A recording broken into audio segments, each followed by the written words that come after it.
Tabobes. Bing, bing, bing, no queda robes.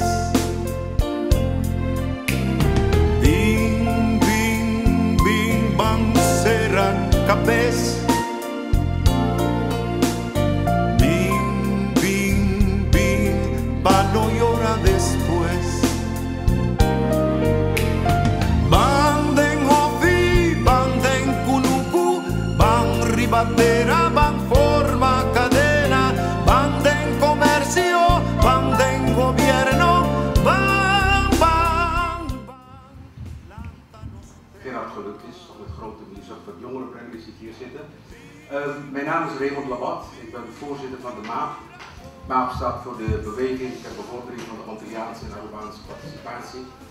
Of Movimento Antilliano Urbano a Promover Participación.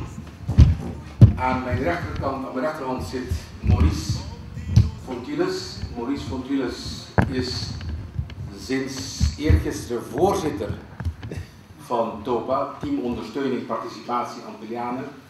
In het leven geroepen door het toentertijd ministerie Vrom, WWI. Even wat huishoudelijke regels. Als u straks weggaat, vergeet niet even uw telefoon weer aan te zetten. Ja?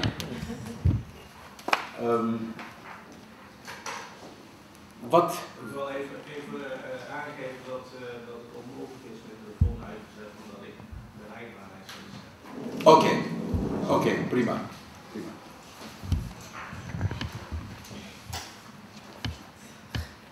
Welkom. Misschien een hele korte, voordat wij ons ding gaan doen, lijkt het me misschien toch wel verstandig een hele korte introductieronde, dat iedereen zegt wie hij is en in welke hoedanigheid hij of zij hier zit. Laten we bij de jongeren beginnen. Ik hou van jongeren, want daar moeten we in investeren. Dus als die jongeren investeren, heb ik een slechte oude dag. Ik ben Solon Simons. Ik zit op de Fontes Hogeschool in Eindhoven, in het afstudeerjaar. En wij, samen met Rita en Alden, willen wij een afstudeerproject rondom Antillianen risicojongeren vormen. Wat studeer jij? CNV Cultureel Maatschappelijke Vorming. Alle drie en ja, we willen samen projecten over risico-Antilliaanse jongeren. Microfoon. Je kan, als je de microfoon naar je toe drukt, trekt de groene knop indrukken, dan hebben jullie me al verstaan, toch? Ja, toch? Nee, ik heb je niet verstaan. Maar dat gaat gewoon voor de opname ook van het beeld. Oké. Ja. Kom eens zeggen, lang is je dit al? Begin nog even. Hebben we het even gedaan. Doet u aan? Ja. Hij is aan. Ja. Praat mij. Oké, ja, ik ben Solon Simons van de Fontes Hogeschool. We volgen de opleiding Cultureel Maatschappelijke Vorming. We zitten in een afstudeerjaar en we willen een onderzoek vormen rondom de Antilliaanse risicojongeren. Vandaar onze insteek dat we hierbij vanavond bij zijn. Ja, ik ben Rita Pitonella. Ik zit ook bij Charlotte in de klas. We zitten in het ons laatste jaar, afstudeerjaar. Ja, we zijn door Gerard Wijngaarden gevraagd om zeg maar, mee te helpen om in ieder geval te kijken wat we in Eindhoven kunnen betekenen als we een paard opzetten. En ja, dat leek ons leuk met betrekking tot ons afstudeerproject, dus vandaar dat we er zijn. Nou, goedenavond, mijn naam is Alton Alkmani. Ik ben een Alkmaan, dus daarom wil ik dat iedereen een handje krijgen van vandaag Aruba-dag. Dus, maar het is precies hetzelfde verhaal waarom ik vanavond hier ben. Ik ben samen met Charlon en Rita zijn we bezig met onze afstudeerscriptieonderzoek over het aanpakken van Antilliaanse jongeren of risicojongeren.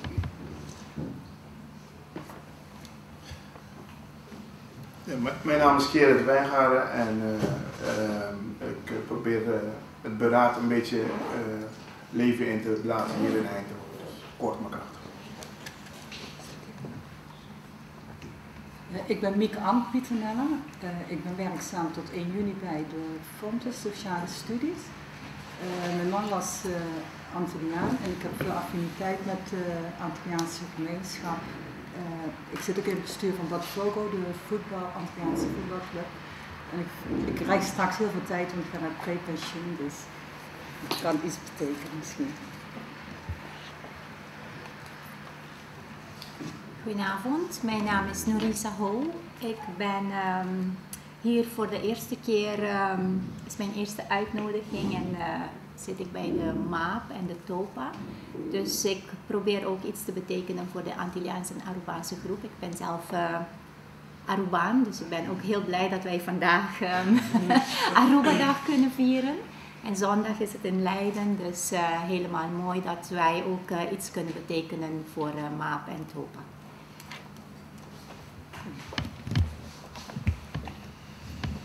Ja, ik ben Sintje Dien. Ik begeleid heel wat Antilliaanse jongeren in Eindhoven van Stichting MAJ.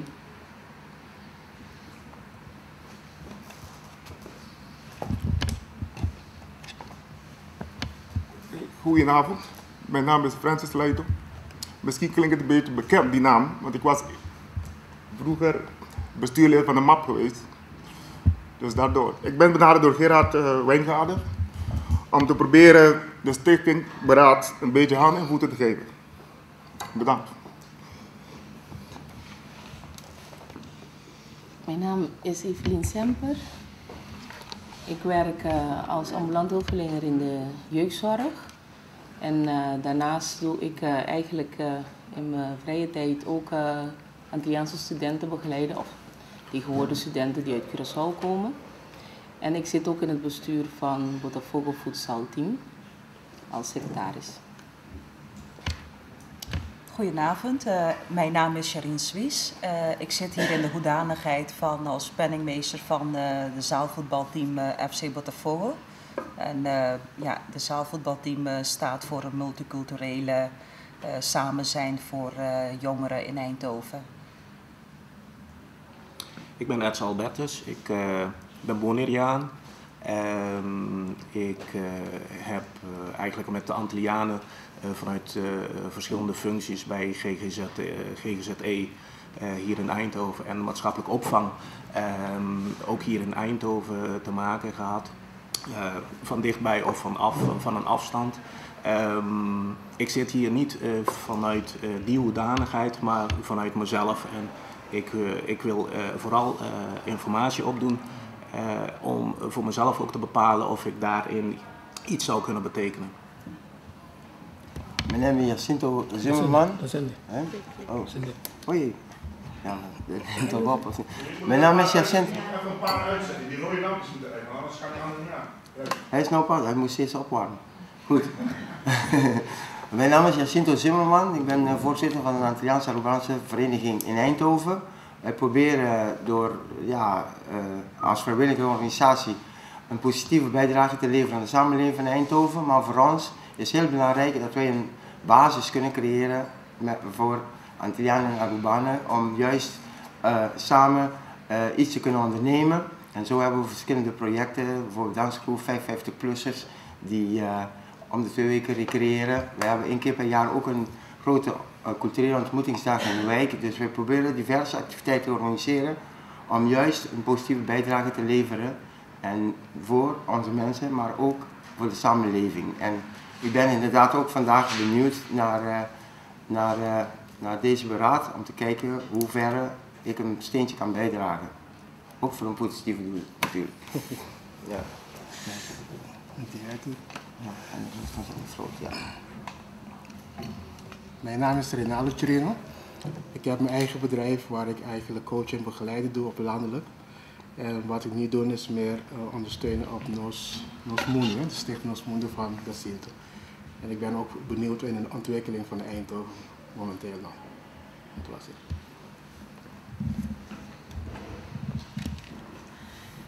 Ik ben Maroma Jubi. Ik werk bij Palet Adviseurs Diversiteit hier in Eindhoven. En begeleider van de jongeren met een onderzoek bij Fontis.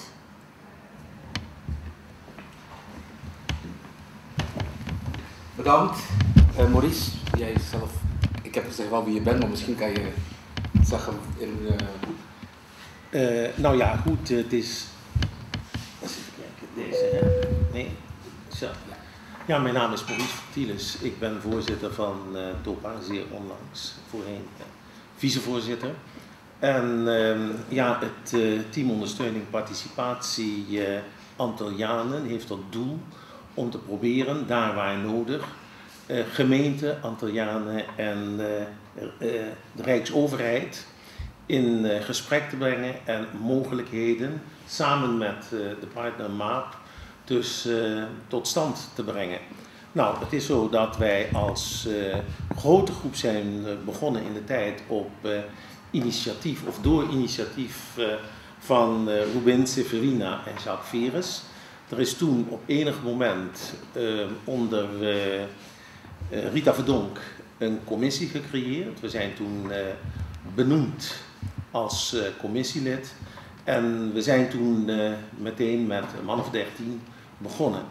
Nou, vervolgens hebben wij dus, nadat dat kabinet is gestruikeld, zijn we verder gegaan onder Van der Laan. We hebben toen een andere functie gekregen waarbij men zegt, wacht af wat de Antillianen willen en wat voor vragen de Antillianen stellen. Wacht af wat de gemeente, de Antillianengemeente, voor vragen hebben. En vervolgens overleg dan met ons van de overheid, het Rijk dus, hoe zaken kunnen worden bekeken, overlegd en uitgevoerd zouden kunnen worden. We hebben dus in feite een onderzoeks- en adviesfunctie en nadrukkelijk in samenwerking met MAAP. In de periode dat minister Van der Laan aantrad, zijn we gedecimeerd omdat dus Van der Laan vond dat wij voornamelijk moesten afwachten en niet als onafhankelijke commissie de Antillianen zouden gaan bezoeken, de zeg maar vrijelijk contacten zouden leggen met MAAP, OCAN en met gemeenten. Nou, er is weer een omslag en ik ben een van degenen die dat mee heeft bewerkstelligd. Dat dus nu toch het zo is dat we naast die samenwerking dus toch contacten hebben met de Antilliaanse zeg maar mensen, met de beraden, met de gemeente en kijken hoe wij voorzieningen dusdanig kunnen creëren dat er zeg maar goede samenwerking ontstaat. Het is zo dat onder het nieuwe kabinet, onder Piet Hein Donner, minister Piet Hein Donner, dus is gezegd van wij gaan de zaken afbouwen met betrekking tot ondersteuning van de 22, inmiddels geloof ik zelfs 25 Antillianengemeenten. Nou, er is ons gezegd van in ieder geval 2013, eind 2013 dan, houdt het op. Inmiddels is ons gezegd van ja, eind 2011 is laat zat, dus dan bouwen we af. Het is niet zeker. Kamerleden zijn daar niet altijd over eens. MAAP is er niet over eens. Wij zijn er niet over eens, omdat we zeggen, er moet daadwerkelijk iets gebeuren.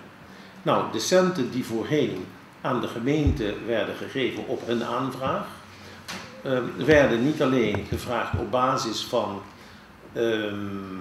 voorliggende problemen, maar die werden per hoofd van de Antilliaanse bevolking werden die verstrekt. Nou, er hoefde niet altijd een begroting te worden overlegd, plannen hoefden niet te worden overlegd, want bij onderzoek van ons is gebleken dat een enkele gemeente die had.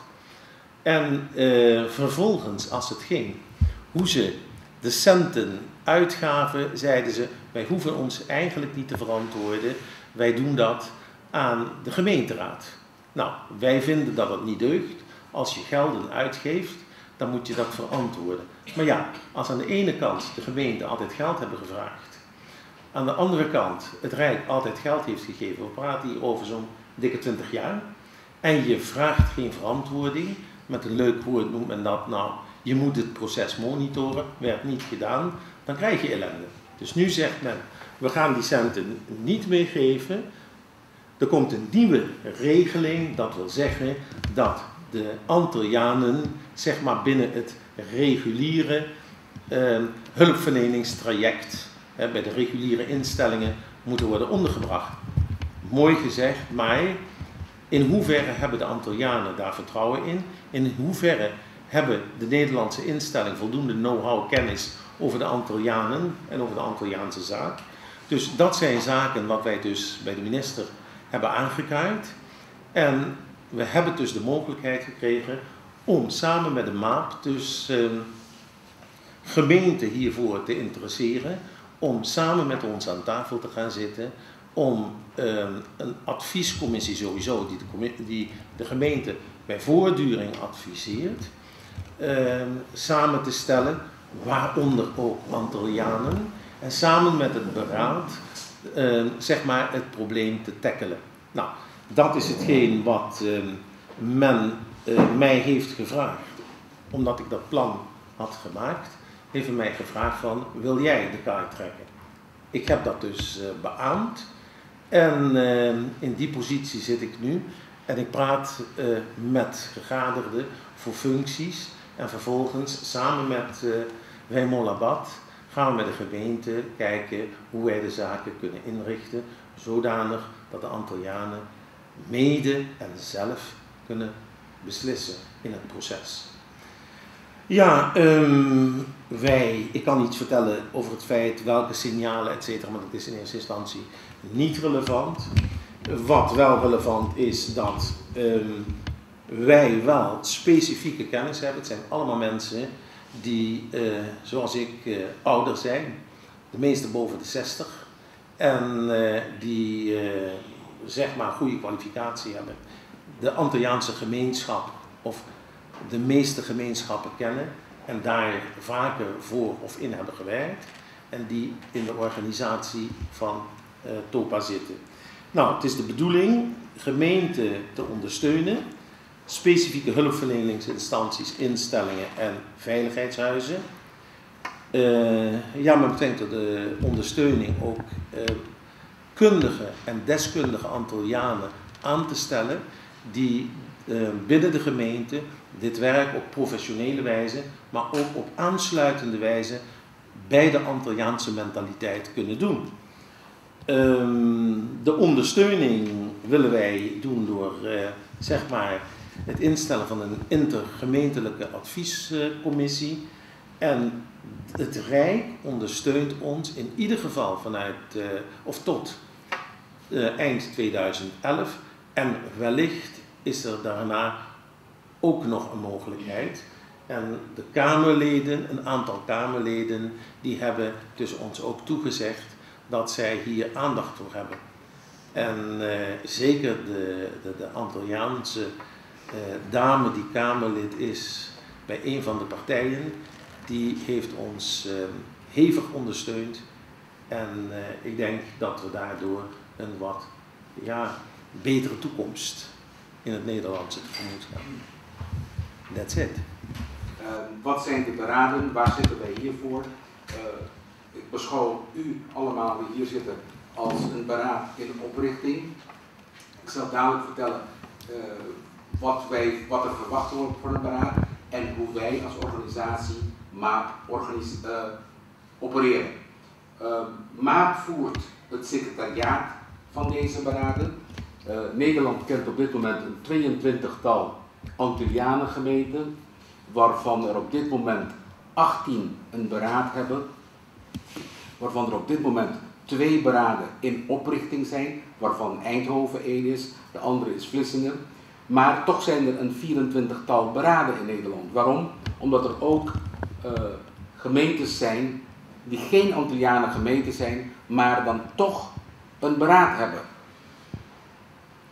Wat is een Antillianen gemeente? Een Antillianen gemeente is een gemeente waarbij onze gemeenschap overlast bezorgt. En daar ben ik persoonlijk helemaal niet gelukkig mee. Het liefst zou ik 0 Antillianen gemeenten willen hebben. Waarom? Dat betekent dat zodra je extra geld gaat geven, betekent er is een overlast en daar moet er extra aandacht voor aan besteed worden. Wat zijn de knelpunten waar er een oververtegenwoordiging is? Dat is in werkloosheid liggen de cijfers hoog, vroegtijdig school verlaten, jongeren die regelmatig met justitie in aanmerking zijn, tienermoeders. En ik bedoel, ik hoef ze niet, een mevrouw als Cynthia Dien die hier zit, die weet precies waar ik over praat. Het is een bepaalde categorie. Laten we eerlijk wezen mensen, 93% van de Antillianen in Nederland die voldoen of die werken fantastisch mee aan de maatschappij waarin ze wonen, waarin ze leven. En dat is in dit geval Nederland.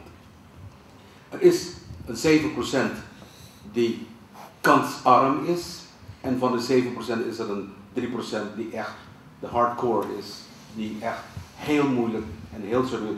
Deze mensen die die problemen hebben niet hier die problemen gehad. Het zijn vaak mensen die met de problemen al overgekomen zijn van de eilanden. Wat zijn wij als organisatie? Kijk, wij zijn niet geïnteresseerd om een gezelligheidsclub bij elkaar te roepen. Dat zijn wij niet. Wij zijn ook niet in het leven geroepen om zij die het goed doen te helpen. Want die hoeven niet geholpen te worden. Het gaat om die kansarme groep die wij willen helpen. Maar toch hebben we die 93% nodig. Want u die hier zit, vormt onderdeel van die 93%. We hebben die mensen nodig om die kansarme groep van 7% te gaan helpen. Ik zal... Ja, laat ik dat nu doen. Ik ga u vertellen hoe wij opereren, hoe wij functioneren. En wat u gaat zien, dat is in grote lijnen precies hetzelfde wat ook van u wordt verwacht.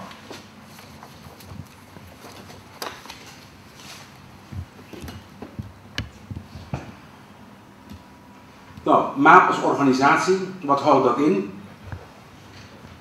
MAAP het is een stichting, dus je kan geen leden hebben, maar we hebben participanten. Wat doen deze participanten? Die betalen een bijdrage, en Legitimo kan dat beamen, dat is €10 per jaar. Waarom is dat €10 per jaar? Om te zeggen van het is niet gratis. Want €10 is nog niet eens voldoende om postzegelkosten te betalen. Deze participanten stellen zich verkiesbaar en bepalen wat er binnen de MAAP gebeurt. Deze participanten die kiezen ook de leden van het bestuur. Dus binnen de organisatie wordt rechtstreeks gekozen de voorzitter. Dus de participanten kiezen een voorzitter en kiezen leden van het algemeen bestuur. Deze leden van het algemeen bestuur, dat betekent als ik vandaag hier wegga en iemand zou zeggen, ja, ik wil in het bestuur van MAAP zitten, dan kan die persoon voorgedragen worden door de mensen in Eindhoven. Zeggen van, wij willen deze persoon hebben en wij noemen dat een leader die barje.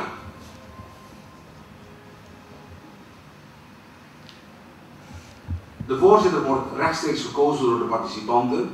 De voorzitter heeft ook geen directe band met geen enkele gemeente.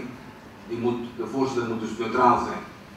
De voorzitter kiest dan uit de leden van het algemeen bestuur, gaat de voorzitter, die kiest dan zijn dagelijkse bestuur. Wie is de secretaris, de penningmeester, wie is de voorzitter en in ons geval de PR bestuurslid.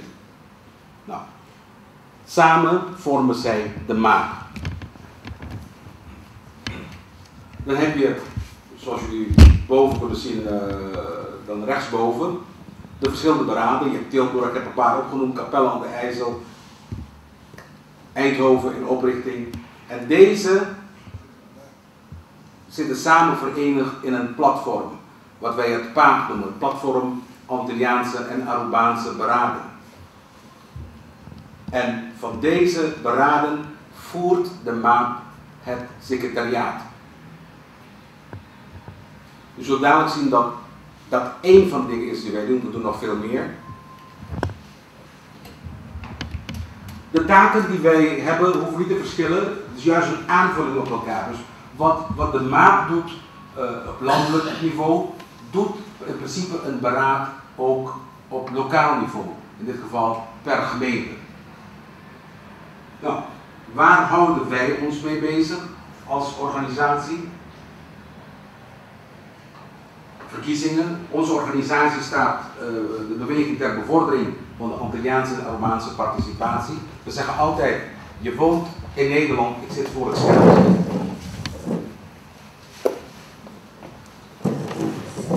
Je woont in Nederland, dus je moet hier meedoen. Hier moet je, onze mensen zeggen altijd bijvoorbeeld met verkiezingen, nee, ik ga niet stemmen, want waarom moet ik hier stemmen, want ik ga toch terug naar mijn eiland. Blijkt in de praktijk dat 90% niet teruggaat. Dus wat willen wij? We stimuleren mensen om actief te worden in de politiek. Maar dan ook actief te worden als lid van een politieke partij, zich verkiesbaar te stellen, mee te doen, maar niet alleen in de politiek actief te zijn, deel te nemen, maar ook deel te nemen in de maatschappij. Ik bedoel, ga in de oude raad van de school van je kinderen zitten. Ga meehelpen in het buurtcentrum, de sportvereniging enzovoort. Op het moment dat je met mensen in contact bent, dat moment ga je met mensen praten. Als je met mensen praat, gaan ze je horen. Op het moment dat ze je horen, heb je een kans dat men ook naar je gaat luisteren. We organiseren themabijeenkomsten, dus bijeenkomsten zodat er bepaalde topics zijn die van belang zijn voor onze gemeenschap. Wat ik net zei, de participatiebevordering. Je woont in Nederland, hier moet je meedoen. Samenwerkingsverbanden met andere organisaties en uiteraard met de berader. We organiseren expertmeetings zodat het een onderwerp is, nogmaals, wat van belang is voor de gemeenschap. We overleggen regelmatig met fracties in de Tweede Kamer. Vorige week zaten we nog in de Tweede Kamer. Wij zijn een organisatie, wij lobbyen naar boven, omlaag en opzij. Dus dat betekent met zusterorganisaties, wij gaan naar onze gemeenschap toe, maar als er gelobbyd moet worden, dan doen we dat ook naar de gemeentes toe. En dan ga ik u dadelijk uitleggen wat wij gaan verwachten van zo'n beraad. Wij doen dat dan op rijksniveau in Den Haag en van u wordt dan verwacht om dat ook te doen op gemeentelijk niveau. Wij zijn, dus laten we zeggen, emancipatorische gebeurtenissen, zoals mevrouw Rita Verdonk een paar jaar terug de VIA-regeling wilde introduceren, hebben wij aangevochten. Zodra wij iets merken wat niet volgens de normale normen en waarden zijn, of dingen die nadelig zouden zijn voor onze gemeenschap, dan komen wij ervoor op. Dan zullen wij optreden naar primero também se nos está en vanguardia in onze comunidad. Mag je vragen stellen? Ja, zeg maar. Wilt u even de natuurlijk. Maak je dan ook wel eens opiniestukken? Schrijf je wel eens opiniestukken? Wij hebben sinds kort in het leven geroepen een raad van advies, waar er een x-aantal mensen in zitten, Nederlanders, Antillianen, en zodra er bepaalde onderwerpen zijn, dan kunnen er stukken geschreven worden. En dat hebben wij gedaan in het verleden. Met name morgen, daar kom ik dadelijk op terug. Morgen is er een bijeenkomst in de kapelle, maar dat vertel ik u zo meteen. En wij schromen niet om als er bepaalde, bijvoorbeeld nu, wat er op het programma staat in de Tweede Kamer, de Rijkswet personenverkeer, dat heel nadelig zou kunnen uitpakken voor onze gemeenschap, schromen wij ons niet om, als dat toch doorgang zal vinden, op het hoogste niveau te proberen dit aan te vechten. Als het op Europees niveau moet zijn, of indien noodzakelijk zelf naar de Verenigde Naties gaan en daar gaan klacht gaan indienen. Verder stimuleren wij het oprichten van beraden, daar zit u hier voor. En wij voeren het secretariaat van het platform Antilliaanse en Arubaanse beraden.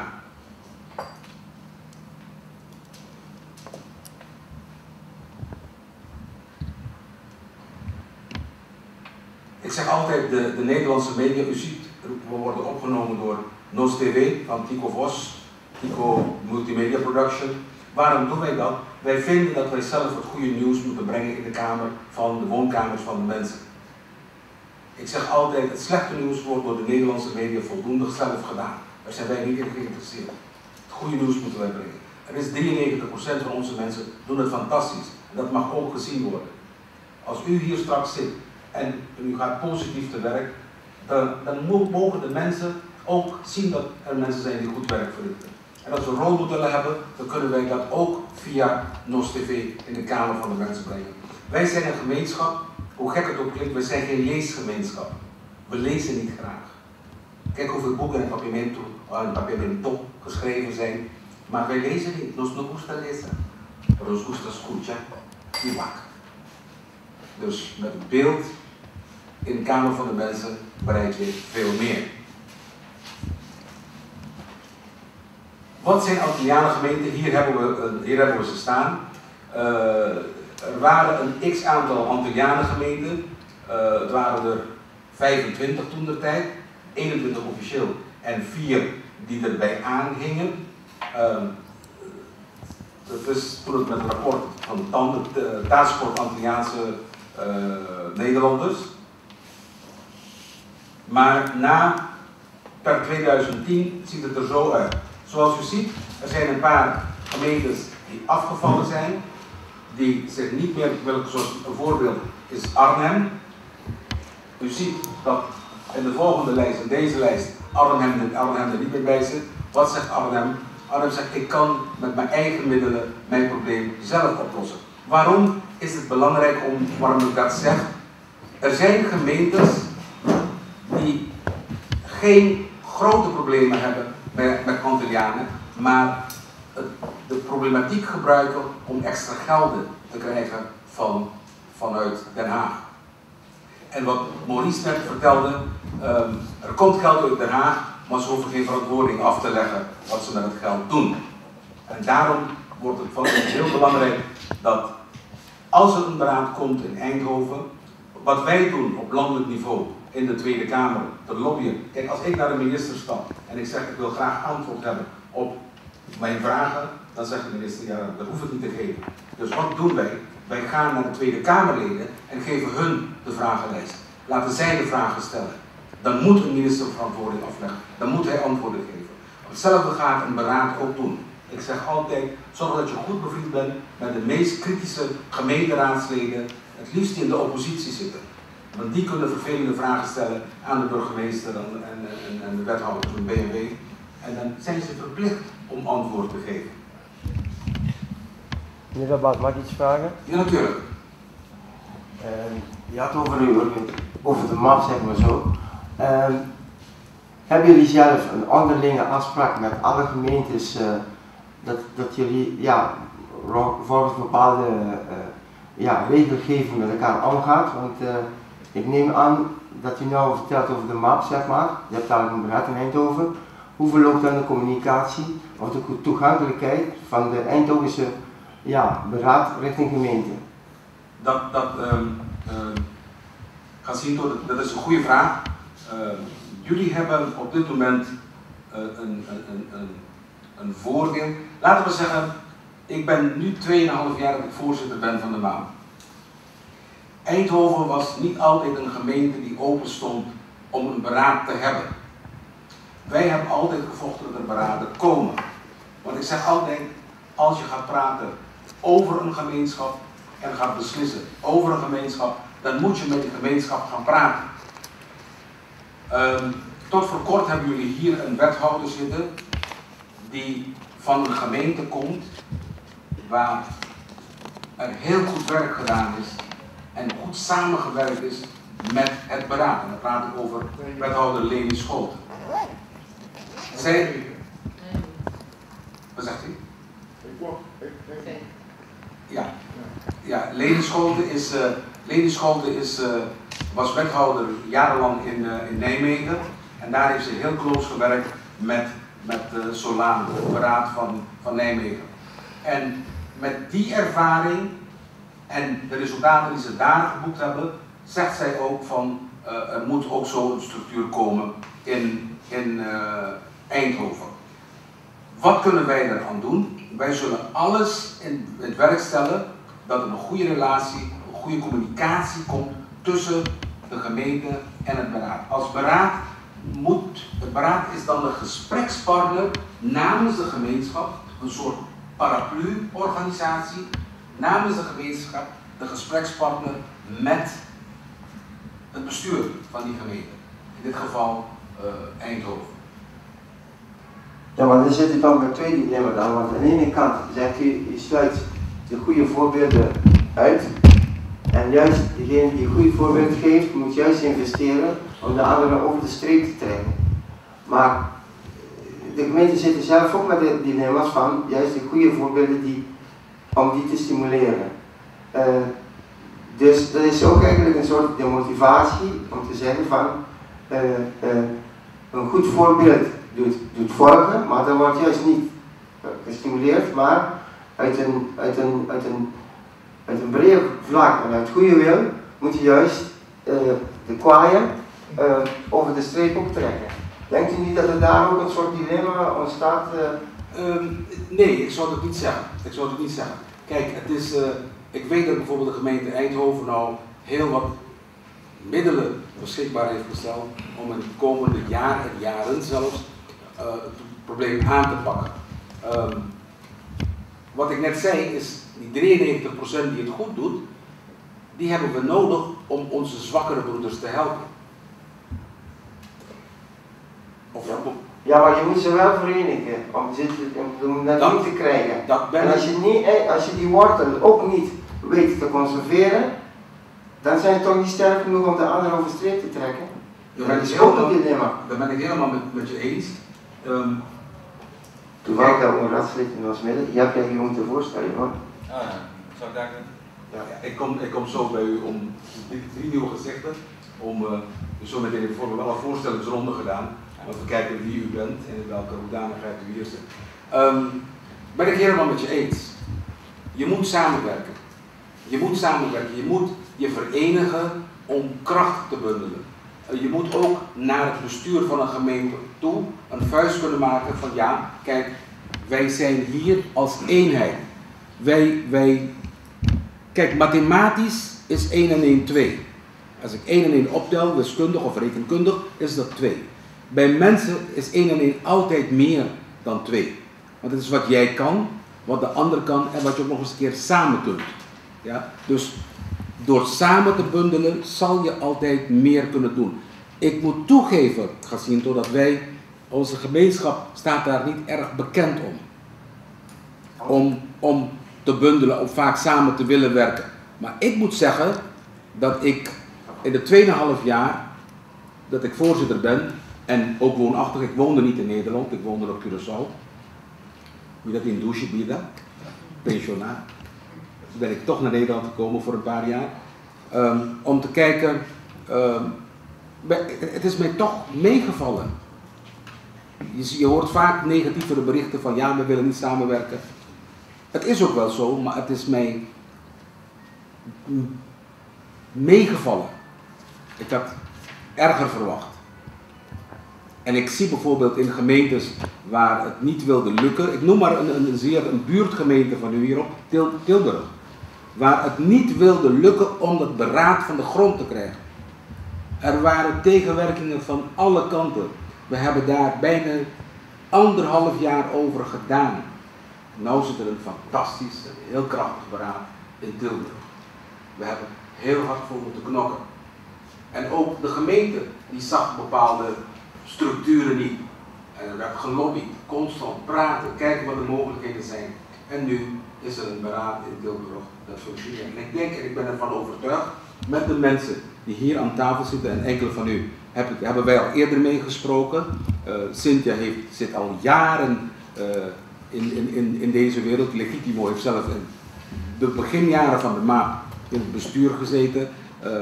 Mevrouw Helder heb ik meegesproken. Jacinto heb ik meegesproken. Ik heb er vertrouwen in.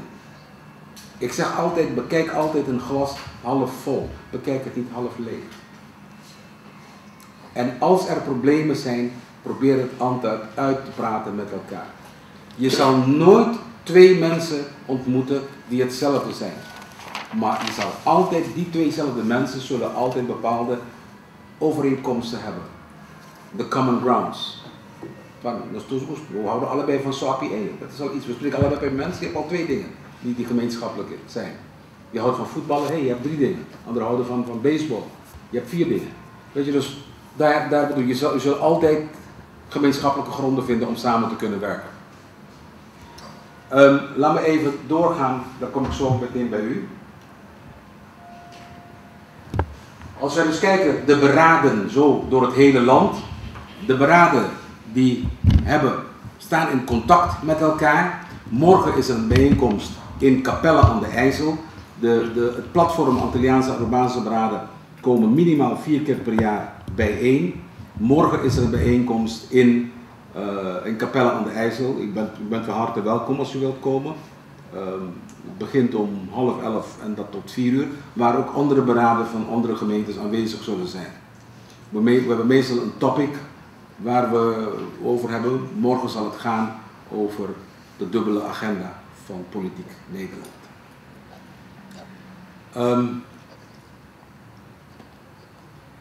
Stel, u moet dat zo gaan zien, misschien is dit gaan zien een beetje een vervolgantwoord op jouw vraag. Je hebt straks een beraad hier zitten. Dat beraad heeft contact met de Antilliaanse Arubaanse gemeenschap in die gemeente en kent de organisaties. Die kent de Botafogo voetbalclub, die kent de baseballclub, die kent de domino club, die kent de Grupo di Baile. Die weten precies, je moet weten wat er in jouw gemeenschap leeft. Als jij gesprekspartner gaat zijn, ons advies is altijd ook zo. Vorm je een beraad, probeer jouw beraad zo breed mogelijk te formeren. Dat betekent, probeer mensen van verschillende organisaties warm te krijgen, net zoals wij dat doen. Wij proberen van de MAAP mensen van de beraden warm te krijgen om in het bestuur te komen. Hetzelfde gaat u op gemeentelijk niveau moeten doen om mensen warm te krijgen die bereid zouden willen zijn in het beraad te zitten of in het bestuur van het beraad te zitten. Het lokale beraad, Jacinto, hier is het dus het beraad heeft contact met de gemeente. De gemeente heeft het contact met de reguliere instellingen binnen die gemeente. Maar ook het beraad heeft contact met die instellingen. Je moet weten welke instellingen en welke instellingen er zijn en wat de instellingen doen. Je hoeft niet zo snel te schrijven, ik weet dat je student bent. Maar als je me straks je e-mailadres geeft, dan zorg ik dat jij de PDF-file van deze presentatie krijgt. Dat is jouw opdracht, doen ze dat, hè? Oké. Ja, de gemeentes hebben op hun beurt weer contact met het Rijk in Den Haag. En de gemeente heeft ook, als het een Antillianengemeente is, ook contact met de Verenigde Antillianengemeenten. Nou, waar zit de MAAP? De MAAP heeft contact met de beraden in de vorm van het secretariaat, wij voeren het secretariaat. MAAP heeft ook contact met het Rijk en MAAP heeft contact met de Verenigde Antillianengemeenten.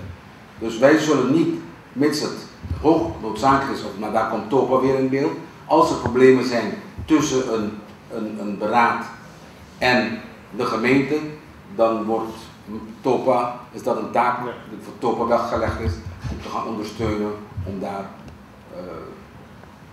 te verbeteren. Een vraag. Ja. Hoe formeel is dit? Ik zie nu een structuur in de communicatie. In hoeverre is het geformaliseerd in afspraken ook met de gemeente? Het ligt er maar helemaal aan hoe hard jij als organisatie jezelf kunt maken. De MAAP is ook een organisatie die 18 jaar gestruggeld heeft tot de erkenning kwam vanuit Den Haag. Wij hebben ook ondersteuning gekregen, financiële ondersteuning gekregen van het Rijk. Het Rijk heeft gezegd, wij moeten de MAAP gaan ondersteunen voor het goede werk wat ze doen. Ik denk dat je hetzelfde krijgt op jou, het ligt aan de organisatie.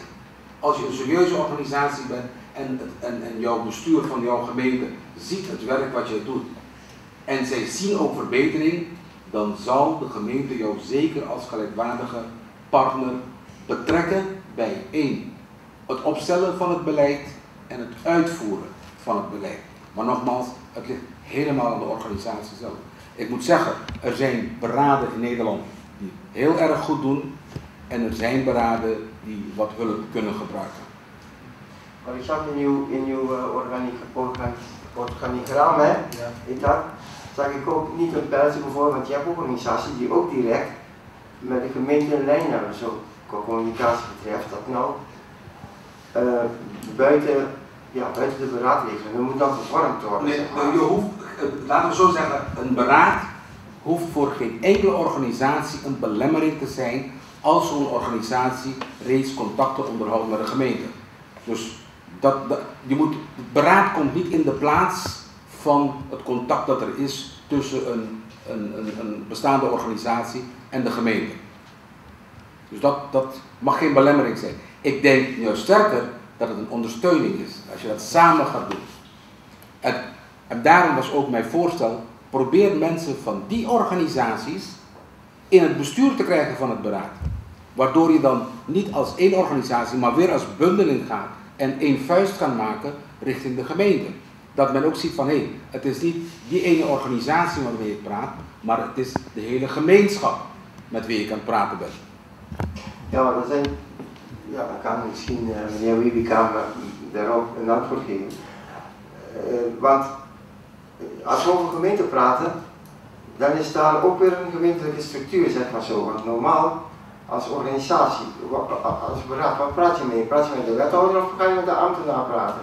Want er zijn ook twee lijnen binnen de hele organisatie van de gemeente. Hè?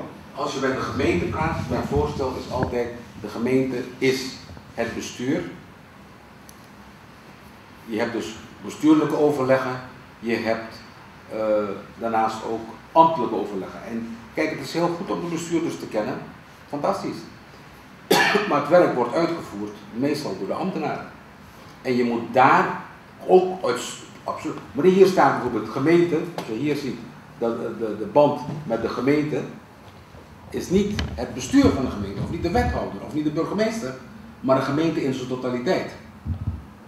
En zeker de beleidsmensen die daar zitten, de ambtenaren, moet je heel goed contact hebben. Ja, maar dan vraag ik, als je een lokale beraad hebt, wie is jouw aanspreekpunt bij de gemeente? Wordt er ook iemand aangewezen om te zeggen van, hij is de aanspreekpunt naar de beraad toe? Dat ligt helemaal aan welke vorm er gekozen zal worden.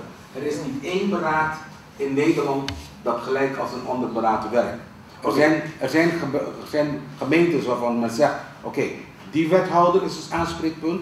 In de grotere gemeenten zegt men, het is een beleidsmedewerker die een aanspreekpunt is. Er zijn anderen weer die zeggen van, er zijn een paar gemeenteraadsleden die opkomen voor het beraad. En er zijn anderen van, ik zie nu, er wordt steeds in uw richting opgekeken, ik weet niet of u bij de gemeente werkt. Ja. Ja? Ja. Dus het is heel belangrijk dat je met alle levels van de gemeente contacten onderhoudt. Ja, maar nou wordt een beraad in Eindhoven tot stand gebracht, zeg maar.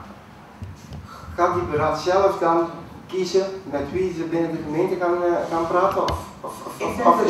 Ik denk dat je elkaar moet vinden. Ik denk dat het is op dit moment voor Eindhoven is het nog vrij rauw. Ja. Ik denk dat het ligt er maar helemaal aan welke vorm er gekozen zal worden in Eindhoven. Je moet elkaar eerst gaan aanvoelen. Hetzelfde was dezelfde gemeente waar wethouder Leni Scholte vandaan komt, Nijmegen, was een gemeente die helemaal niet pro-beraad was.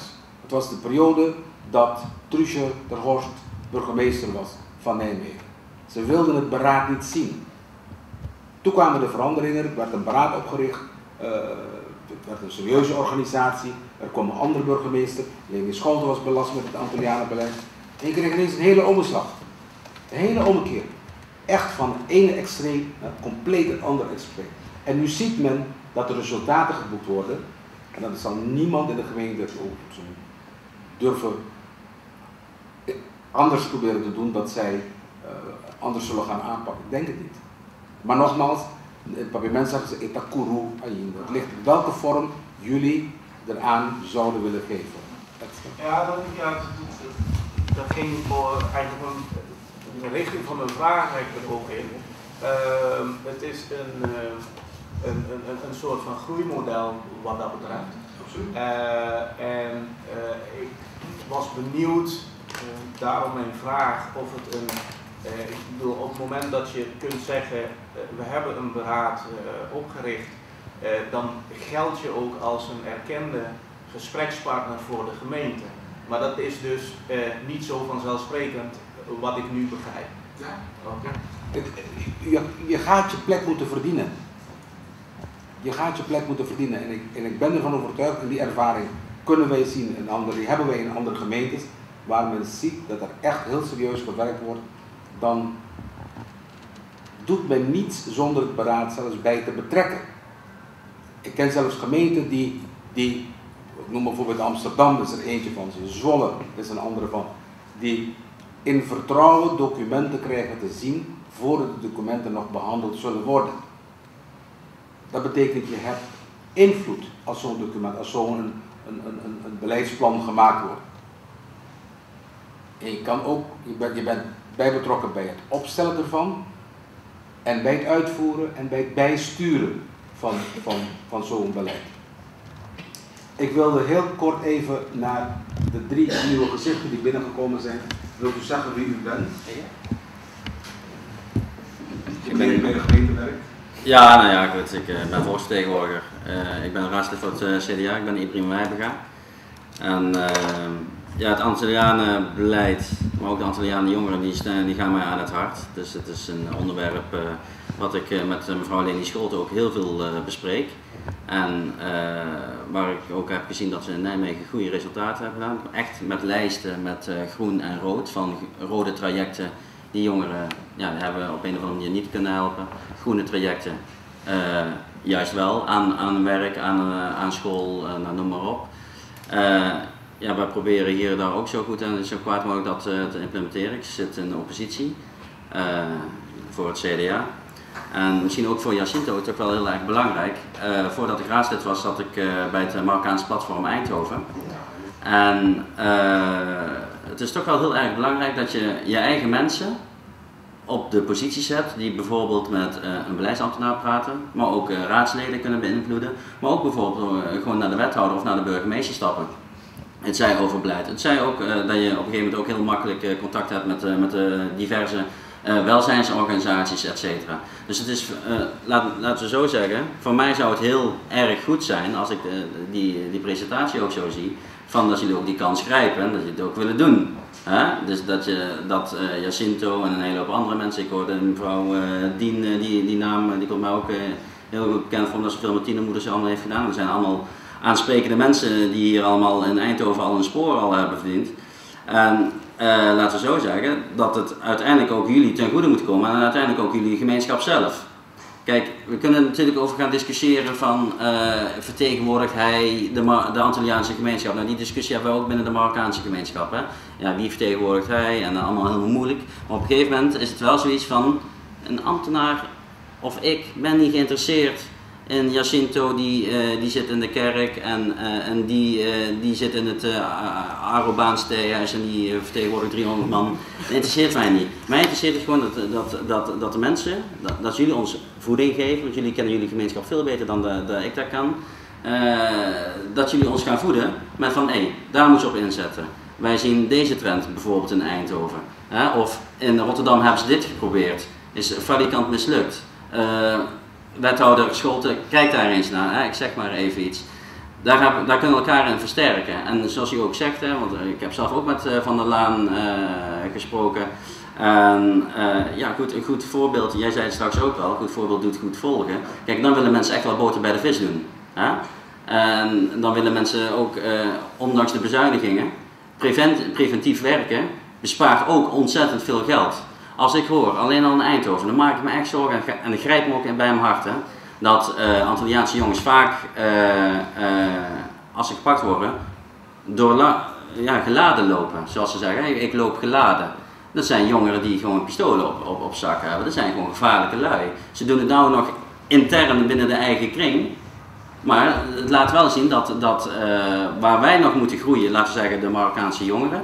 Jullie zijn al 2-3 stadia al verder.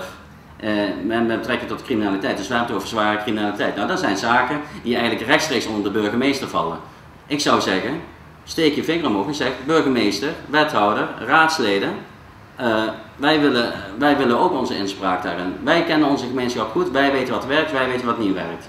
En, er komt ook nog een keer bij, wie van jullie kan, als bijvoorbeeld, hun kunnen een vuist maken als bijvoorbeeld de PVV iets zegt over een boevennest. Gelukkig hebben wij in Eindhoven geen PVV, maar let maar op bij de volgende verkiezingen, dan kunnen ze hier ineens met 7 zetels gaan zitten. Denk je dat die bij wijze van spreken voor jullie belangen opkomen? Kijk, dan is het voor die tijd, want het gaat echt slechter worden, laten we zo zeggen, het politieke klimaat wordt eigenlijk alleen maar gevoed door het negatieve. Ik zou zeggen, ga met elkaar zitten, hoe jullie eruit komen interesseert mij verder niet, maar het zou wel heel goed zijn, en ik denk ook dat ik ook voor de coalitiepartijen spreek, zoals ik al zeg, je hebt al verschillende malen officieel en onofficieel ook met Deni Scholte ook gezeten, daar is echt vraag naar. Je zou bijna kunnen denken dat ik deze meneer eerder gesproken had. Ik zie hem vandaag voor het eerst. Dat is 100% wat hij zegt. Wat ik eerder zei, wat wij doen in de Tweede Kamer, het lobbyen met de Tweede Kamerleden, hun voeden met informatie. Wij krijgen ook vertrouwelijke informatie voordat bepaalde dingen gepubliceerd worden. En hetzelfde geldt op gemeentelijk niveau, precies hetzelfde. Dat het nou een Marokkaanse meneer is, en so be it. Wij hebben ook in de Tweede Kamer, een van onze beste relaties is een Marokkaanse mevrouw. Die in de commissie Nederlands-Antilliaanse Arubaanse Zaken zit. Die heel goed opkomt voor ons. En ik denk dat de gemeenschap daar belang bij heeft om... Laat me het van de andere kant. Wil je Antilliaanse volksvertegenwoordigers hebben, dan moet je je beschikbaar gaan stellen. Dan moet je je verkiesbaar stellen. En ik denk op dit moment is er in Eindhoven geen Antillianen in de gemeenteraad. Hè? Ja, wel een Surinaam. Bijna. Staat wel op de lijst. Nee, ik ken de verschillende bekers die heeft meegedaan. Er is nog een andere mevrouw van de CDA die toen meegedaan heeft. Ja, Tirza Rooyer. Maar nogmaals, dat is een deel van die participatie die wij proberen te promoveren. Ja, maar ik heb niet voor niks als meneer Wiebinga getriggerd om zijn mond open te maken. We kennen elkaar al, we kennen dit helemaal. Het is wel mooi en alles gezegd. Ik hoop alleen maar dat het inderdaad een start is naar een soort beraad, waar eigenlijk ook binnen de college serieus genomen kan worden. Want het is inderdaad zo, het is makkelijk praten, er is behoefte aan alles, maar het staat en vast dat de opening binnen de college gecreëerd moet worden. En daarom zeg ik van, er is ook een Hollandse gezegde, een beetje geïntegreerd, dat als een kaart uitgevonden is, hoef je de wiel niet meer uit te vinden, zeg maar zo. We hebben een troef, de Leni Scholte, dat is ook iets nieuws, dat ik bijvoorbeeld een goede voeding hierin kan geven. Maar ik weet niet in hoeverre zij zelf hiermee een know-how heeft gegeven en in hoeverre zij zelf ruimte kan creëren binnen het college om dit een doorstart te maken. Ik ben ervan overtuigd, ik denk dat het deel de vraag die Edsel net stelde, het ligt helemaal aan jezelf. Het ligt aan jezelf. Ik denk, de ervaring hebben wij op landelijk niveau, ook in andere gemeenten. Op het moment dat jij goed werk verricht, zal er geen enkele bestuurder in zijn hoofd halen om daar tegenin te gaan. Geloof me. Die ervaring heb ik. Iets zeggen. Er wordt nou al heel veel geschreven. Ik zie hier nou een beleids... de raadsinformatiebrief.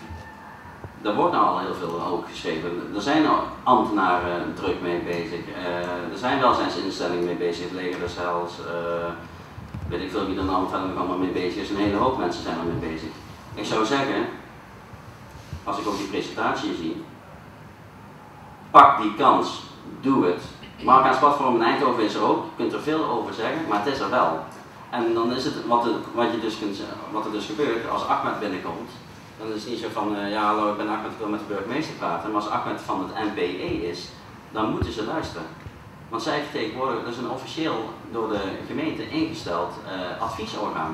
Dus je kan opiniestukken kun je schrijven waar je wil, dat is natuurlijk allemaal heel aardig en dat beïnvloedt ook. Maar als jij zegt van ik ben Jacinto en ik ben van het Antilliaanse Beraad Eindhoven, ja, dan moeten wij allemaal naar jou kijken. En naar jou luisteren. Ik ken de college, dat weet je wel. Maar, ja, dat weet ik. Maar het belangrijke punt is inderdaad van, ik ben het mee eens dat je dan een vuist kan maken, maar ik praat ook over een terugblik vanuit Eindhoven. Nou zijn wij op start 0 weer. Er is sprake vandaag van een beraad. Dat is positief, want ik weet, trouwens goed in Eindhoven, ieder die iets doet, geeft een positieve bijdrage aan de samenleving. Dan wel op een professionele manier, of dan wel op een vrijwillige manier. Maar nooit eerder is alles via, tenminste zoals ik weet dan, via de ambtenarij binnen de college gekomen.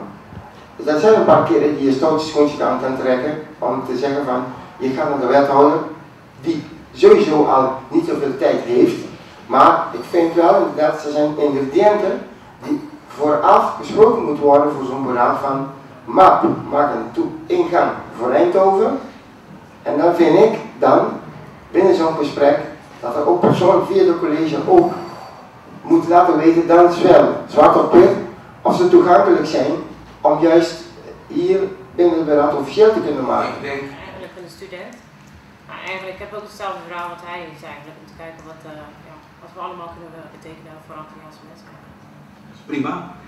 Ik wil u wel meegeven, zorg dat als je het beraad vorm gaat geven, dat je de jongeren erbij betrekt. Wij hebben in onze organisatie, toevallig gisteren, en dat zal binnenkort staan op NOS TV, gisteren heb ik de eer gehad onze jongeren te presenteren aan het ministerie in Den Haag. We hebben op dit moment een 7-tal jongeren in het bestuur zitten. En we hebben ze van alle eilanden. We hebben in het bestuur 3 Arubanen, iemand van Bodriaanse afkomst, iemand van San Martijnse afkomst. We missen Curaçaoënaars en we missen Saba en Sint-Eustatius. Maar neem het breed, zorg dat 1/3 van jouw bestuur jongeren heeft. Wanneer ik praat jongeren, zijn dat mensen onder de 30 jaar. Daar moet je in investeren. De jongeren die praten ook heel anders dan mensen zoals Maurice en ik en Legitimo en Gassude. Wij praten van, ik heb gegeten, ik ben gegaan. Zij praten, ik eet, ik ga. Zelfs in onze spraak doen we dat anders. Zij praten de tegenwoordige tijd, wij praten al in de verleden tijd. Maar kom mee. Nou, dat is dat. Niet kom mee. Zijn er nog meer vragen? Ik vind de discussie heel interessant. Ja.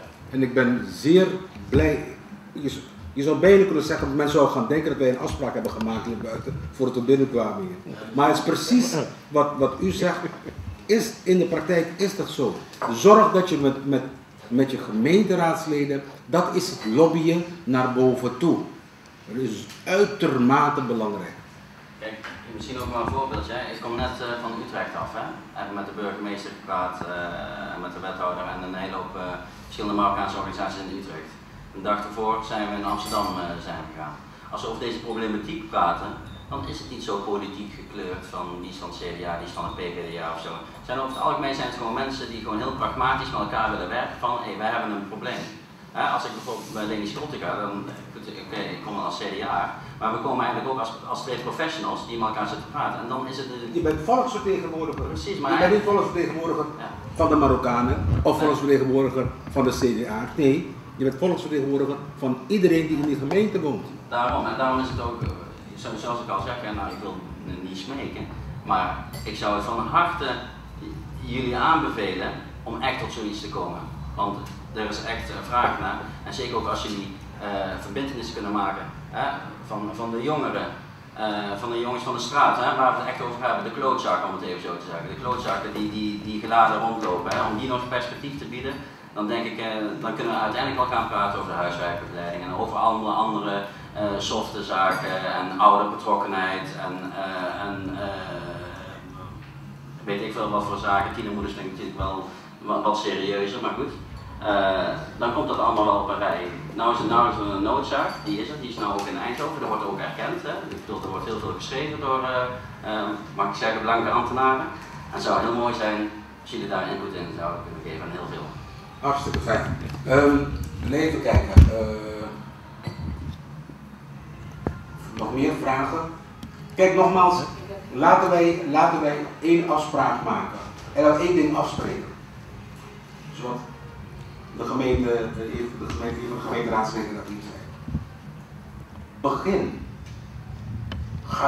Verwacht niet dat je het bedje helemaal gedekt is, alles kant en klaar. Nee. Maar bij mij zeggen ze, laat de trein commissa corre. Laat die trein gaan rijden. En als er mensen later op willen stappen, dan gaan ze naar het volgende station. Dan gaat de trein wat langzamer rijden, dus kan je op en dan ga je door. Zo is de MAAP ook ontstaan en zo functioneren wij ook. Ik heb een vraag. Ja. Dus als ik goed begrijp, want ik wil meer samenvatten van op dit moment is er in ieder geval een vraag naar om een braak hier in Eindhoven op te richten. De gemeente, als ik het zo goed begrijp, zal wel heel blij mee zijn als zo'n raad opgericht wordt. Wat zijn nu eigenlijk de verwachtingen van deze avond? We zijn hier om breed te stormen over na te denken van hoe moet ik dan de volgende stappen zien? Want er zijn voorwerk al gedaan, we zitten hier nu bij elkaar. Wat gaan wij ook over afspreken? Wat zijn de stappen? Ik zou willen voorstellen het volgende. Gerard Wijngaarden die zit hier. Hij heeft gezegd hij wil geen voorzitter worden. Maar hij wil die trein wel, die push geven dat het gaat rijden. Dat hebben we in andere gemeentes ook gedaan. In Tilburg heeft iemand het getrokken tot die kar reed. Toen is er een ander bestuur gekomen. Probeer samen te gaan zitten. Wat er ook nodig mocht zijn als ondersteuning, ervaring, steun vanuit de MAAP, zijn wij altijd daartoe bereid. Naar TOPA precies hetzelfde. Probeer dan ook, hoe moet ik zeggen, zoals de bijeenkomst die morgen is in Capelle aan de IJssel. Daar leer je ook andere beraden kennen. Die hebben ook de ervaring, die hebben ook ditzelfde proces wat jullie nu gaan meemaken, hebben ze al meegemaakt. En wat Jacinto zei, het is al uitgevonden, bepaalde dingen hoef je niet opnieuw te gaan doen. Dus je kan ook van anderen leren. Je gaat netwerken met elkaar en ook als men ziet, bijvoorbeeld, laten we een voorbeeld nemen. Vorig jaar is het beraad in Groningen opgericht. Die werd ondersteund vanuit Amsterdam. Ik bedoel 200 kilometer, maar die werd wel ondersteund vanuit Amsterdam. Zelfs de beleidsmedewerker heeft daar een steentje bij. De beleidsmedewerker van de gemeente heeft het beraad in Groningen ondersteund. Tips gegeven, hou er rekening hiermee, doe dit, doe dat, enzovoort. En ik weet zeker dat als jullie dat gaan doen, dat er andere gemeentes zijn in den landen die bereid zullen zijn jullie te ondersteunen en te helpen daarbij. Jacinto? Meneer Labat, ik kan niet anders. Ik ben ergens als ik uitgenodigd ben, spreek ik ook eerlijk wat ik vind en denk. Maar goed, ik heb alleen maar één kleine vraag, even terugdenkend daarom sprak ik ook straks over het verleden. Ik weet dat Eindhoven, dus wil zeggen dat de gemeente nu een beetje stilstaat qua criminaliteitsbeleid betreft. Dus een beetje stil bij staat, want ik weet dat in het verleden ook nog een project Rumbo liep. En wat heeft er nou, was een Antilliaans project blijkbaar. Hoe ver staat het nou? En komt hij nou ook met dit beraad in aanraking? Of zeg je die beraad, die gaat een hele nieuwe start maken, ook met de gemeente aangaande bestrijden van criminaliteit en cetera. Dus zit er daarmee. Kijk, wat ik eerder zei, ik ga niet van tevoren kunnen zeggen, dit is de manier zoals het Eindhoven moet gaan functioneren. Dat kan niemand invullen, dat gaat u zelf moeten invullen. Ja, maar er zijn waar projecten lopen. Ik denk dat die vragen... Kan ik daar iets over zeggen? Laatst stond in de krant dat het project van Bonobo stellen dood is gestorven. Dat wil niet zeggen dat de mensen die dat ooit hebben gedragen of er mee bezig zijn geweest, dat die er niet meer zijn. Maar ja, kijk, weet je wat het is? Dat zijn eigenlijk details. Hè? Eigenlijk moet je ook spreken over hoofdlijnen. Wat voor hoofdlijnen willen jullie gaan maken met elkaar? En dan komt er zo'n bonobo of een boombo of dan weet ik van, ik doe even een kapjes maken. Maar snap je wat ik bedoel? Ik probeer daar toch even duidelijk in te zijn. Van, dat zijn details. Kijk, en hoofdlijnen, dan zal het over bepaalde zaken gaan.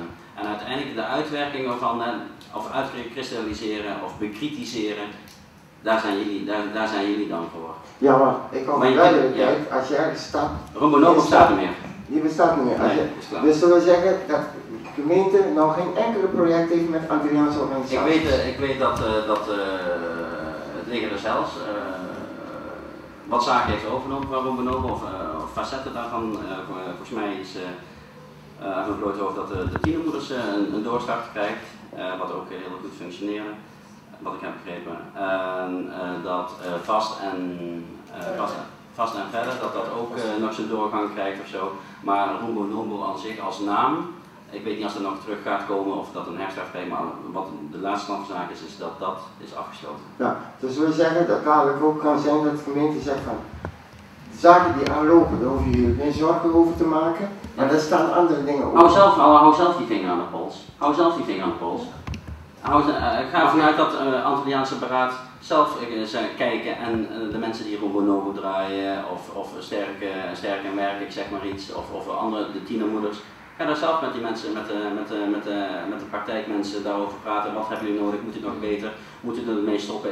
Wordt het te gevaarlijk? Hè? Dat is nou ook wat je veel hoort, hè? Want het wordt gewoon te gevaarlijk met zo'n geluid. Ik denk dat dat heel moeilijk is voor hun om dat te beantwoorden. Omdat dat heel erg praktijk en heel erg specifiek is. Hè? Dat gaat niet over hoofdlijnen, dat gaat echt over details en invulling. Niets is onmogelijk. En ik denk dat die meneer het juiste antwoord had. Wij kennen de antwoorden op die vragen niet. Ik denk dat jullie straks met een groep een onderhoud aanvragen. Nadat er wat meer body aangegeven is, dan maken we een afspraak met het bestuur. En dan gaan we aan het bestuur aan tafel. We zitten misschien in dezezelfde kamer. Dan zullen hier wat bestuurders zitten van de gemeente. En dan zitten wij met z'n allen aan die kant. Laat ik zo zeggen, maar wil ik Jacinto? Misschien om het wat helder te maken. De Eindhovense Antillianen kennen de Eindhovense Antilliaanse gemeenschap het best. Veel beter dan de Amsterdamse Antillianen. Dus daar gaan jullie over. En jullie zijn dan het Antilliaanse Beraad en Arubaanse Beraad van Eindhoven. Jullie weten alle ins en outs van Eindhoven. Jullie regelen hier.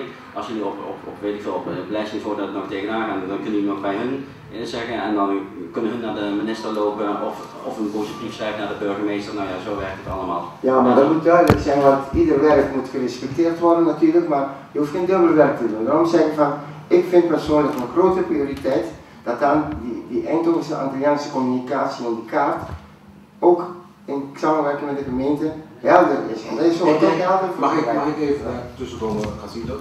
Ik denk dat dat zeer relevante vragen zijn, maar dat zijn vragen die te zijner tijd gesteld kunnen worden aan de bestuurders en dan moeten ze met de billen bloot. Zo simpel is dat. Er ligt hier toevallig een brief die wij straks gaan ondertekenen, gericht aan de heer Van Gijssel. Hier ligt die. Van Gijssel. Is jullie burgemeester. Wat is de inhoud?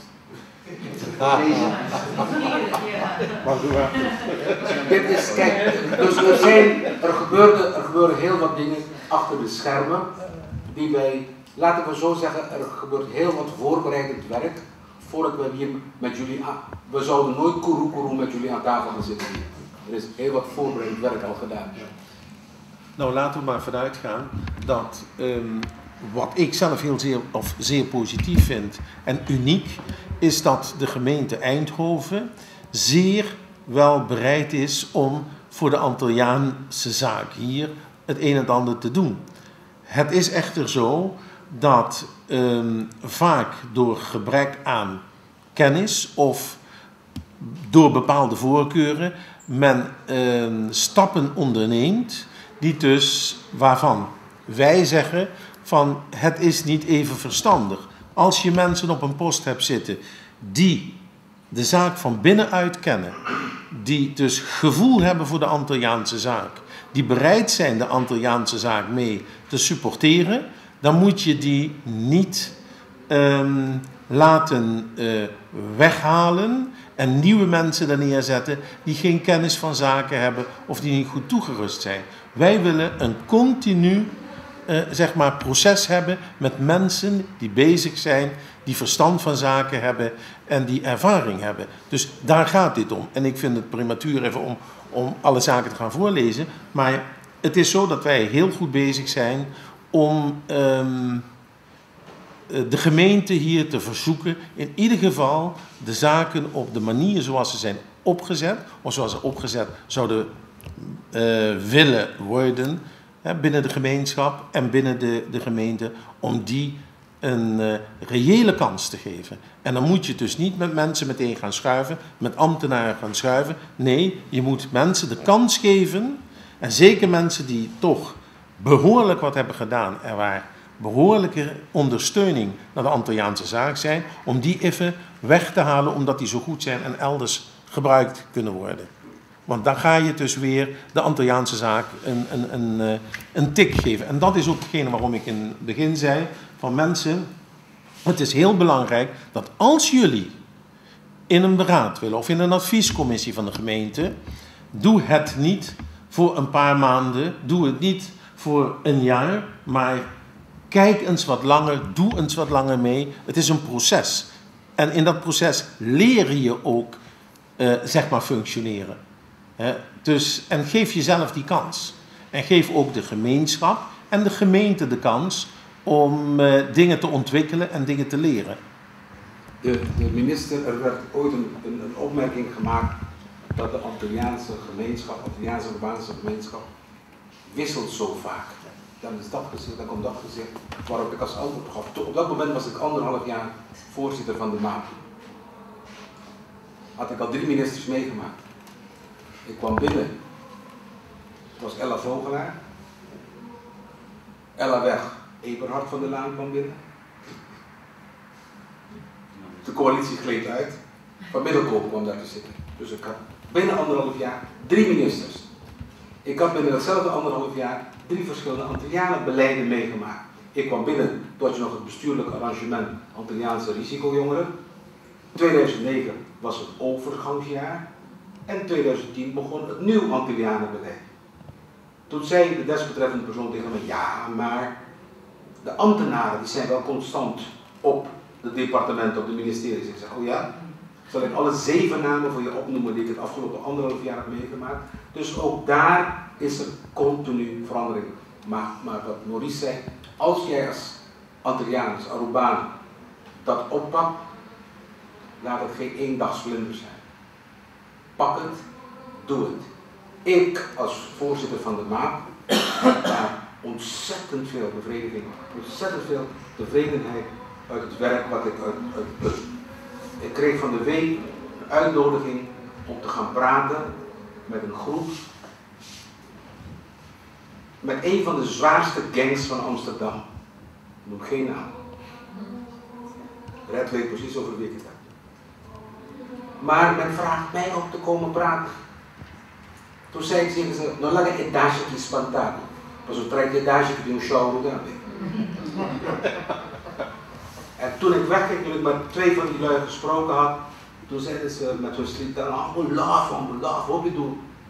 Het ligt dat, kijk, je moet met elke groep van jouw gemeenschap moet je contact onderhouden. Ik weet zeker dat als ik daar naar binnen was gelopen, zoals ik nu gekleed ben, kom ik niet goed door de andere deur naar buiten. Maar als jij binnenkomt met de mensen, of met een goede introductie, iemand die jou introduceert, kan je veel bereiken. En dat geeft mij voldoening. En ik weet zeker dat mensen die al werkzaam zijn in deze gemeenschap, ik weet van de heer Albertus, ik weet van Cynthia, dat is heel veel werk, met heel veel hoofdpijn, maar het geeft een ontzettende voldoening. Mag ik gewoon even voor de goede gang van zaken, u zit allemaal hier, dat betekent u had al een bepaalde interesse, dus was u niet gekomen. Ik moet zeggen, er is maar 1 persoon heeft zich afgemeld vandaag, omdat ze griep heeft, dat is Ravina Constantia.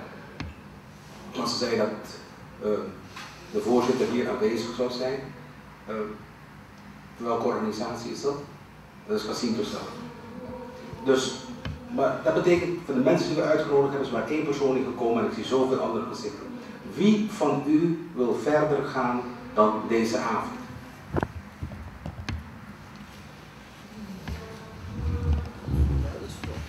Wie wil verder gaan dan alleen deze avond?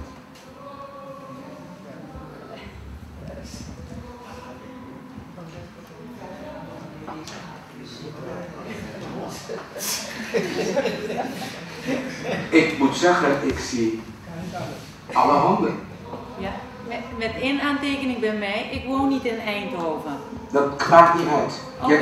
Je kan een beraad ondersteunen. Het beraad in Vlissingen het beraad en oprichting in Vlissingen wordt ondersteund vanuit Middelburg, wordt ondersteund vanuit Terneuzen, dat geen Antillianen gemeente is, maar wel een beraad heeft, en met iemand vanuit Rotterdam.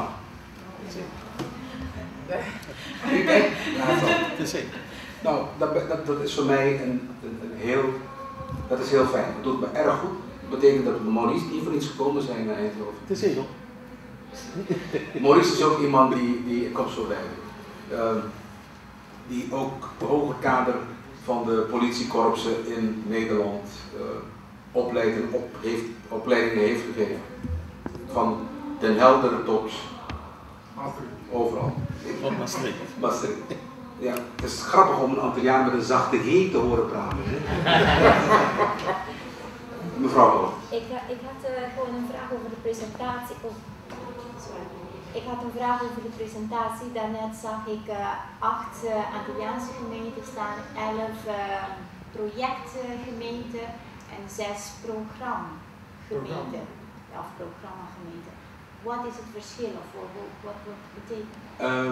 Laten we het zo zeggen. De 6 programgemeentes, those are the hardcores. En dan heb je, daar is er een programma voor. De anderen werken op basis van projecten, daar is Eindhoven er een van. Met dien verstande dat Eindhoven meer geld gereserveerd heeft. Kijk, van elke euro die vanuit Den Haag naar een gemeente gaat, dat is op basis van een cofinanciering, dan moet de gemeente een eigen euro erbij leggen. Dus als een gemeente 100.000 euro krijgt van het Rijk, dan moeten ze zelf 100.000 erbij leggen. En als je kijkt naar het bedrag wat Eindhoven nou gereserveerd heeft, is dat meer dan dat is meer dan wat ze krijgen. Ja. En dan hebben we aan de linkerkant de 6 van Amersfoort tot Zwolle. Dat zijn dus Antillianengemeenten, dat zijn de problemen. Als je dus van links naar rechts gaat op het scherm, is het van problemen grandi.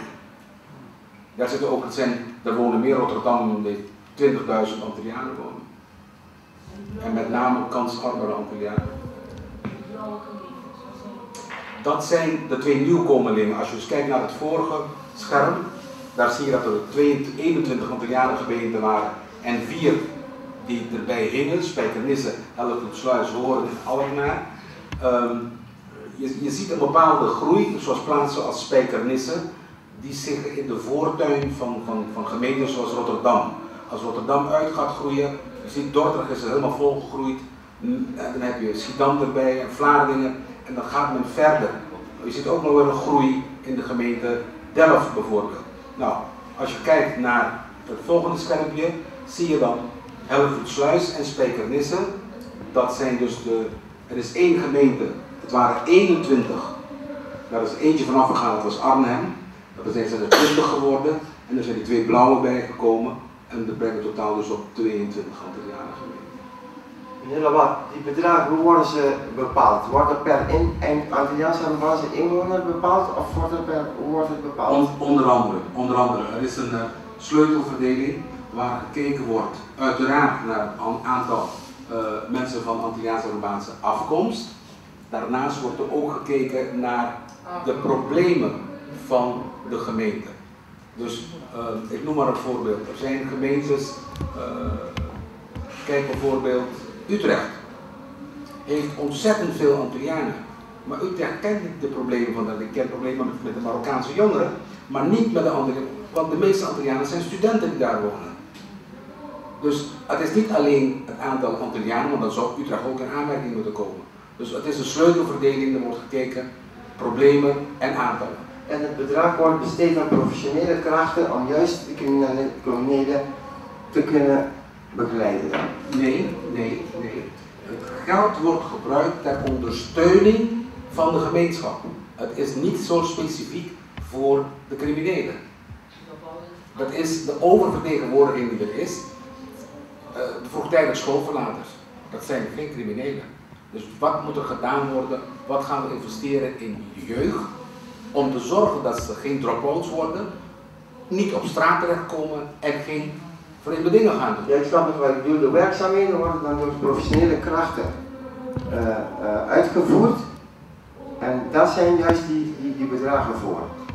Nee, het is niet zo. Het is geen equipering van luxe organisaties of mensen die het geld gaan opmaken, professionals die het geld zullen krijgen. Het kan van alles zijn. Ik noem maar wat. Misschien kan één project zijn, ik noem maar een voorbeeld. Woensdagmiddag jongeren opvangen in een centrum waar er gedaan wordt aan dans, muziek, ballet, baseball, wat dan ook. Heel verschillend. En de vraag wordt ook mee gefinancierd dan bijvoorbeeld? Het ligt er maar aan wat jij moet als organisatie je hart gaan maken naar het bestuur van jouw gemeente en de gemeente kunnen overtuigen daar die gelden voor beschikbaar te stellen. Dus je kan met een plan komen dat bijvoorbeeld op sportgebied of dat je dan daarvoor wil aanwerken. Altijd als het gaat voor de gemeenschap en dat het deels te maken heeft met die oververtegenwoordiging. Dus er kan geld besteed, oververtegenwoordiging bedoel ik, hoog werkloosheidspercentage. Kijk, als het gaat om sport, valt dat niet onder categoraal beleid. Dat is regulier beleid. Dat elke sportclub heeft recht tot bestaan. Niet omdat ze Antilliaanse sportvereniging zijn, maar omdat ze een sportvereniging zijn. Maar als het specifiek gaat, categoraal, dat betekent door doelgroepenbeleid, dat betekent wat kan ik gaan doen om die oververtegenwoordiging weg te werken. Hoe kan ik meer Antillianen en Arubanen aan een baan gaan helpen? Hoe kan ik zorgen dat het aantal vroegtijdig schoolverlaters omlaag gaat? Activiteiten met jongeren, woensdagmiddag, vrije middag enzovoort. Ik weet het niet, dat gaat u moeten invullen. Ik wil het toch heel cru, ik wil toch een vraag stellen. De vraag is, er is een algemene regel dat geldt voor de politici, voor de bestuurders, maar ook voor de Antilliaanse werkers. Het is, ken je de doelgroep en kan je de problemen oplossen? En daarvoor wordt geld gebruikt. Dus er wordt geen geld gebruikt, want er is te weinig geld. Het geld moet effectief gebruikt worden. Aan het einde van het traject moet het wel duidelijk zijn, want tot nog toe is het niet zo, dat het probleem opgelost is. Dus het punt is, financiële middelen, niemand moet bang zijn, want ik hoor eigenlijk organisaties die reeds financiële middelen krijgen van de gemeente, eigenlijk al beginnen te klagen van, zullen we dat geld kwijtraken? Met de tijd kan het zo zijn. Maar hoeft niet. Hoeft niet, want het kan geïntegreerd worden. Maar belangrijk is dat het probleem wordt opgelost. Ja, de gelden die, kijk, we hebben in 2009 een conferentie georganiseerd in Dordrecht. En de conferentie die heette Op weg naar een finaal Antillianenbeleid. Ook ik wil af van het Antillianenbeleid. We hadden het ook kunnen noemen Op weg naar een regulier beleid. Ook ik wil dat elke Antilliaan geholpen wordt door de reguliere instellingen. En ik denk dat het daarom voor jullie des te belangrijker, je moet een belangrijke sleutelrol gaan spelen in jouw gemeente. Jij moet gegeven moment die vuist kunnen maken en de gemeente kunnen zeggen, die reguliere instelling helpt mij mensen niet. En wat kan ik doen dat ze wel geholpen worden? Je kan een belangrijke rol gaan spelen in de gemeenschap. Ik kijk naar de klok, we hadden al lang moeten gaan socializen. Maar ik ben zeer tevreden. Edsel. Ik heb een vraag van praktisch aard. Kunnen we deze presentatie weer toegestuurd krijgen? Ik ga deze presentatie, ik heb voor staan hoor ik. Deze presentatie ga ik plaatsen op onze website, waar je het gaat kunnen downloaden in de vorm van een PDF, in een PDF-formaat. Ja, dat geldt ook voor de jongeren. Onze website is www.maap.nl. Maap met dubbele A en dubbele P. Ja? En dan ga je dus naar documenten, en dan kan je dus gaan kijken naar de presentatie vandaar, die kan je zo downloaden. Ja.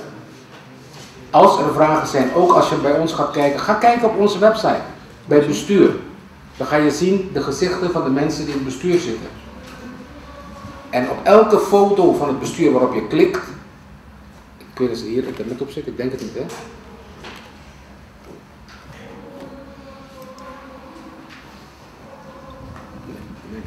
vijand van de gemeente.